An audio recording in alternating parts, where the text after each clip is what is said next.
Eu tão somente lido com fatos. O fato é, a população de Campo Grande está sendo abandonada à própria sorte. A empresa ganhou uma licitação se comprometendo a fazer um investimento de 2,9 bilhões de reais, aonde ela estaria implantando a rede coletora e demais dispositivos para colocar à disposição da população o serviço de esgotamento sanitário. Como é que esse tribunal pode estar autorizando que essa empresa chegue em Campo Grande, ofereça o serviço integral, passe a cobrar pelo serviço integral em local onde sequer tem estação de tratamento de esgoto? Por que esse advogado aqui não tem o direito de informar a população? Senhor, o senhor não precisa se preocupar com essa dívida de 100 mil, 40 mil. Primeiro que essa empresa, com 3 meses, deveria ter cortado a água do imóvel. Mas as pessoas humildes vão lá bater, faz o seguinte, 30, 40 mil, eu vou cobrar só 5 mil de você.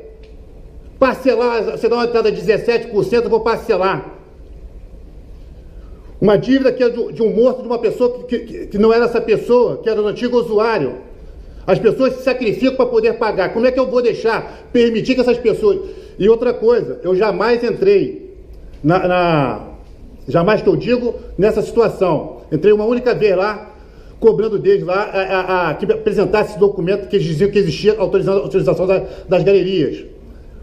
As pessoas ficavam na fila lá de fora e passavam para eles: olha, gente, quem estiver lá no seu imóvel não tem hidrômetro, vocês têm que pagar a tarifa mínima. Se existe uma dívida, vocês não estão obrigados a pagar a dívida do morto. Você não precisa se preocupar que você não vai perder o imóvel.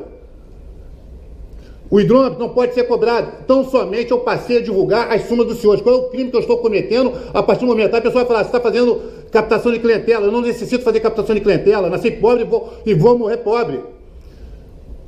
No dia 7 agora de agosto, batemos a porta do Judiciário com cerca de 300 pessoas para cobrar do Ministério Público, que é omisso, para que alguma atitude se faça em Campo Grande. Porque aquela empresa, quando as pessoas batem na rua Camanducaia, no 51, pedindo informação, cobrando alguma coisa, ele diz que aquilo ali é uma empresa privada, mas não é. Eles prestam um serviço público. O contrato de concessão diz lá com todas as letras que eles têm que prestar informação, têm que prestar atendimento, mas não prestam. E nada está acontecendo. Os senhores precisam não só ouvir, mas precisam entrar, compreender. No RESP 339 diz lá com todas as letras. O serviço, na verdade, ao invés de... A lei 1445 dizia que era o composto das 4 etapas, no RESP está dito lá com todas as letras. Não, na verdade é um complexo de etapas autônomas. Uma vez presente uma delas, está autorizada a cobrança. É uma verdade. Mas espera aí, se antes cobrava pelas 4, se está se dizendo que agora são 4 etapas autônomas, presente uma, se cobra por aquela uma que está presente, é 2 por 2. O STJ nunca disse, vou voltar a dizer, não sou eu que estou dizendo, senão o desembargador Gabriel Zafiro, da 13ª Câmara, também está faltando a verdade junto comigo. Nunca foi dito no RESP que se poderia prestar uma etapa, estaria autorizado, que é um absurdo completo, pelas etapas demais não prestadas, ausentes. Isso daí, o Ministério Público Federal e a Polícia Federal deflagrou a Operação Feng Shui. Está nos autos, crime de estelionato. Por quê? A SEDAI, com toda razão, inclusive a RE, porque, na verdade, a Foz Águas 5 é uma subsidiária da FAB do Zona Oeste, ela simplesmente, que é a subsidiária aqui da Águas de Niterói, ela, junto com a SEDAI, passou a desligar a estação de tratamento de esgoto. Por quê? Com toda razão. Se o Tribunal de Justiça, nossa Casa da Justiça, o Bastião da Justiça, diz que ela pode prestar uma só das etapas, pode estar autorizada a cobrar pelas demais, a SEDAI simplesmente passou a desligar as suas estações de tratamento de esgoto, junto com a Águas de Niterói. Agora, o que precisa ficar claro no RESP, eu sempre digo, verdade é verdade, mentira é mentira. O que os desembargadores tão somente no RESP disseram é o seguinte: o serviço ele pode ser prestado de forma parcial, porém o Poder Concedente do Rio de Janeiro falou: não, a minha licitação, eu estou contratando os senhores para prestar o serviço integral, não parcial, é o integral. Como é que eu posso, um minuto, silêncio. Como é que eu posso aceitar que essa empresa seja contratada para prestar todas as etapas, alijando outras empresas que poderiam participar da licitação porque poderiam prestar uma das etapas? Disseram que não, que são as 4, que é um volume maior de recurso. Nós estaríamos fraudando a licitação. Esse advogado tão somente está falando a verdade. Não estou mentindo aqui. Essa situação ela não se sustenta. Agora, condenar um advogado, ainda mais 50 mil reais. Vou pegar meu trem para Campo Grande. Passei meu cartão hoje, isso não justifica, perdão. Não se justifica.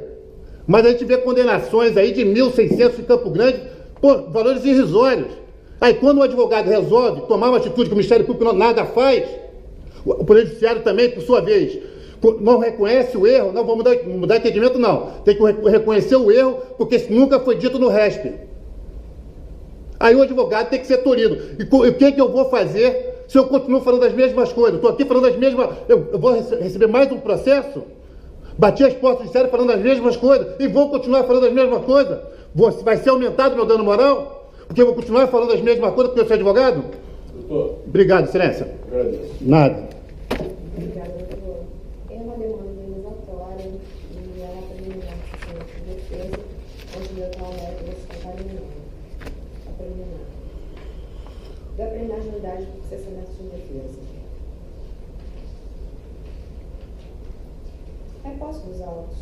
Como aventado na decisão saneadora do documento 389, as provas substancialmente requeridas pelo demandado ora apelante mostram-se irrelevantes, pois transbordam o objeto da lide, por conta, além de não especificada a sua necessidade, diriam respeito à prestação de serviço ofertada pela demandante ora apelada, bem como sua relação jurídica com o poder público. Vejamos aspas, a decisão do juiz. Defira a produção da prova testemunhal, pois a própria justificativa do réu já demonstra que o pretendido foge à esfera de discussão nesses autos, conforme o ponto comprometido que foi fixado. Com efeito, o réu menciona que as testemunhas poderão discorrer sobre contratos da autora firmados com a ente municipal, o que não é objeto do presente julgamento e passa ao largo da questão principal. Indefira a exibição de vídeos, visto que o réu não especificou o conteúdo dos mesmos e nem mesmo esclareceu que os referidos vídeos dizem respeito aos episódios fáticos específicos narrados na inicial. A referência genérica a matérias jornalísticas nos faz concluir pela desnecessidade da produção por fim comprobatório de fatos. Indefira a produção de prova pericial, vez que a prestação do serviço de esgotamento sanitário não é objeto da lide. Fecha aspas. Assim, considerando ser o magistrado destinatário da prova, a termo da dicção da norma prevista no artigo 130 do CPC de 73 e 300 do novo CPC 370, convencido de que a instrução se afigura suficiente ao julgamento da demanda, pode proceder à sua conclusão indicando os motivos de seu convencimento, inexistindo na hipótese dos autos sem cimento de defesa e tampouco julgamento prematuro da lide, em razão do deferimento tão somente da produção de prova documental superveniente. Estou rejeitando o preliminar, presidente. Estou destacando? Não, no final eu rejeito, mas não precisa destacar. Com relação ao mérito. No caso em tela, embora o apelante teça nas suas razões longas acusações às atividades prestadas pela apelada e relações entre ela e o poder público, restaram controvérsias também: 1. A publicação de vários vídeos reiterando tais acusações e, mais do que isso, 2. O embaraço de um turno nas atividades da apelada por meio de manifestações das suas dependências, comprometendo sua rotina, o bem-estar de seus funcionários e sua imagem perante os consumidores que dirigem ao local. Inclusive, como destacamos na decisão de antecipação dos efeitos da tutela, protada nos autos sagrados do instrumento 033, 3.333, dígito 23, o apelante abusa de sua prerrogativa de advogado para praticar diversos atos atentatórios à imagem e honra da apelada. Como bem pontuou o sentenciante, claro que o recorrente, não só como advogado, mas também enquanto cidadão, possui o direito de reclamar dos serviços prestados, ainda mais quando se trata de pessoa jurídica que presta serviço público. Nada obstante, seu direito não é absoluto ou ilimitado e não pode servir de salvo-conduta por prática de atos de condutas ilícitas. Compulsão dos autos, bem como os vídeos postados pelo apelado, fica claro o excesso perpetrado pelo apelante, que discute com funcionários e atrapalha o próprio desempenho da atividade desenvolvida. Ademais, quando os vídeos elaborados pelo apelante ainda se encontravam disponíveis, o que fundamentou o friso e o provimento do agravo outrora interposto pelo apelado, verificou-se o conteúdo confeccionado pelo apelante extrapola o próprio dever de informação, gerando ainda que, em tese, abala a honra e imagem da parte apelada. Em alguns momentos, era possível observar contato físico entre o recorrente e os funcionários da apelada na tentativa de conter o comportamento exacerbado daquele. Assim, seja por questões nobres, como alertar a população das irregularidades na conduta da apelada, seja com o intuito de angariar clientela, conduta proibida pelo Código de Ética da OAB, de certo, o apelante ultrapassou os limites da liberdade de expressão ao prejudicar ostensivamente as atividades da apelada e promover acusações que ainda se encontram sob exame de instituições como o Ministério Público Federal ou mesmo judicializadas perante outros órgãos do Poder Judiciário, afetado o direito à imagem da pessoa jurídica nos termos do artigo 52 do Código Civil, que gera dano moral. Por fim, a porcentagem das pessoas jurídicas sofrendo dano moral foram objeto de longos debates, tanto na doutrina como nos tribunais. O argumento de que a honra é bem personalíssimo e exclusivo do ser humano é apresentado como óbvio a reparabilidade do dano moral sofrido pela pessoa jurídica. No entanto, prevaleceu o entendimento de que a honra possui um duplo aspecto, que seria caracterizado pela honra subjetiva, exclusiva do ser humano, e a honra objetiva, refletida na reputação, no bom nome, na imagem perante a sociedade, cuja tutela é dada tanto às pessoas físicas como jurídicas.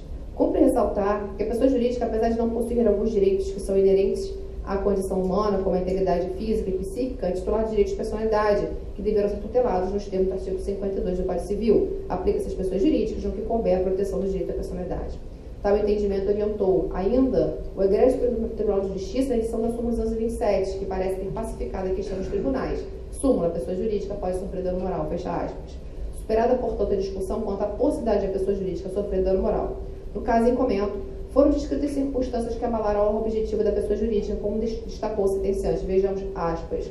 Subtenente Rosinei estava em patrulhamento quando foi acionado pela sala de operações para verificação de uma ocorrência na rua Camanducaia, 51, loja Foz Águas 5. Chegando ao local, observou uma discussão entre a supervisora Amanda e o cliente Celso, que, segundo Amanda, o motivo da discussão seria um documento que não é emitido nesta loja, e explicou ao Celso onde seria o local competente para a emissão do tal documento. Que em um certo momento da discussão, o Celso teria dado voz de prisão ao supervisor Amanda e não chegado a um consenso, ambos foram encaminhados para a delegacia de polícia.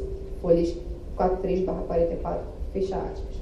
Como apontado pelo juízo, o relato feito pela funcionária da empresa autora, deflagrando a instauração de novo procedimento policial, informa que o apelante comparecer ao seu ambiente de trabalho e lá teria se exaltado, fazendo afirmações no sentido de que a empresa autora representaria uma quadrilha montada para roubar a população. Situação corroborada pelos textos publicados pelo apelante, por 311/312, e pela fotografia postada às 61, da qual se depreende que o apelante teria fixado faixa na porta de entrada da pelada, aviso por seguintes dizeres, aspas, quer deixar de ser roubado pela SEDAI Foz Águas 5? Fecha aspas. Consta ainda daquela faixa a expressão Operação Cadeia para os Corruptos. Eu apoio, fecha aspas. Não bastassem tais elementos, após a concessão da medida antecipatória, cuja manutenção é por todo exposto imperiosa, ciente da decisão através da qual o Tribunal de Justiça impõe a obrigação de abster-se de novas ofensas, o recorrente ainda veiculou uma convocação do público para manifestação em frente ao estabelecimento apelada, como se vê por 251.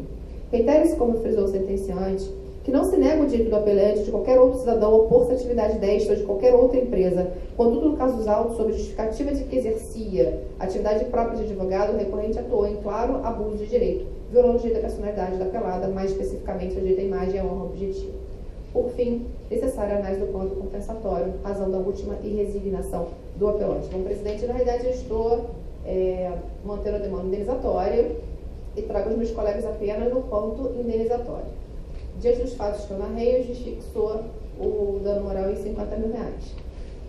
Então, eu indago dos meus colegas o que acham, justo ou reduz o valor? Que, na realidade, o apelo é da parte autora. A empresa é rica, como nós sabemos. O advogado disse aí que nasceu pobre vai morrer pobre. E eu consulto as embaixadoras sobre a gente fazer uma redução um pouco maior, porque o dano é pedagógico, né? O dano moral nesse caso tem efeito pedagógico. Estava pensando com a advogada apenas sobre isso antes da sessão, assim, mais pelo fato de que em outro agravo houve o descumprimento de uma decisão que já havia proibido. Então, novamente, esse fato o fato se repetiu. Então, eu até concordo com a redução e a advogada Fernanda estava me propondo um valor de R$35 mil. Quanto? 36. Mas não estava no voto. A proposta estava de R$35 mil. Eu acho que é muito porque o dano é moral, o efeito é pedagógico. A empresa tem que ter o potencial da empresa, que é uma empresa rica.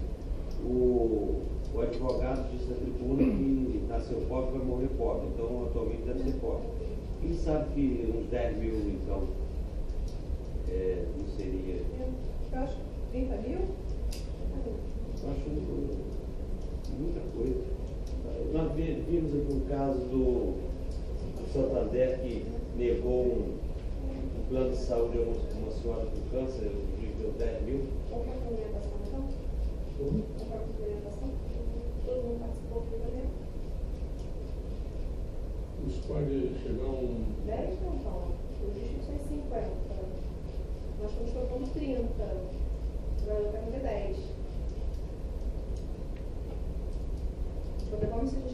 maioria dos R$ 30 mil para que ele para essa embora. Vamos fazer o consenso, ver a cada um que a gente soma e divide tudo. Aí.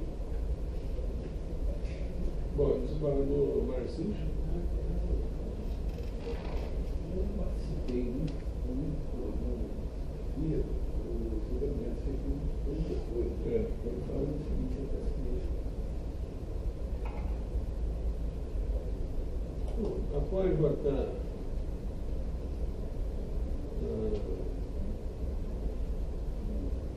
desembargadora relatora no sentido de rejeitar a preliminar, da parcial provimento, é um recurso para reduzir a verba indenizatória, apenas para reduzir a verba indenizatória para R$ 35 mil, 30 mil reais.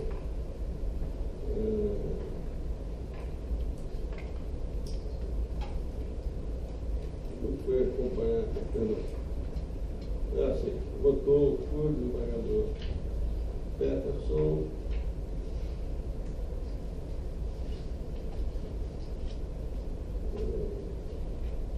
divergindo apenas quanto ao valor indenizatório, como propôs, fosse fixado em R$ 10 mil. Mantidas as posições de voto, assim, votando a eminente desembargadora Simona Magal, no mesmo sentido da desembargadora relatora.